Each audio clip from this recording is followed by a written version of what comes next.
So we just finished the affirmative case. You'll notice the part that they didn't finish was the second contention. A lot of that was ad-libbing. But even then, we can still make a compelling case. Now, the negative team is going to be flowing this, and they should be flowing in shorthand. Remember, the speaker might pause for you, but they're not going to give you unlimited time to write things down.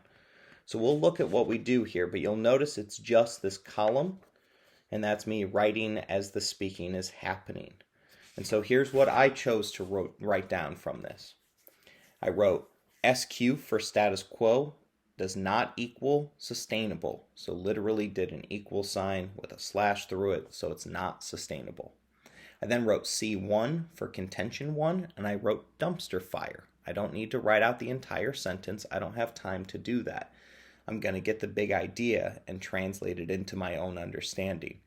So I don't need to write the status quo as a dumpster fire. I just chose dumpster fire. I then have to figure out the internals of what this point is, what it means, and where the evidence is. So I happen to write down internally gaps in coverage, high out of pocket for out of pocket costs, lack of HC or healthcare equals difference between US and others. And I wrote LA Times, 48 trillion. There's a lot of questions that I would have about this point, like why is Lazarus, who's a biblical figure who's risen from the dead, writing for the LA Times in 2020? I think he could get a paper outside of Los Angeles. So there are huge issues here about where they're quoting, where they're not quoting, and being able to discern that. It also has a couple of influency issues because I had to ad-lib some of the stuff because it hasn't been really well proofread at this point in time.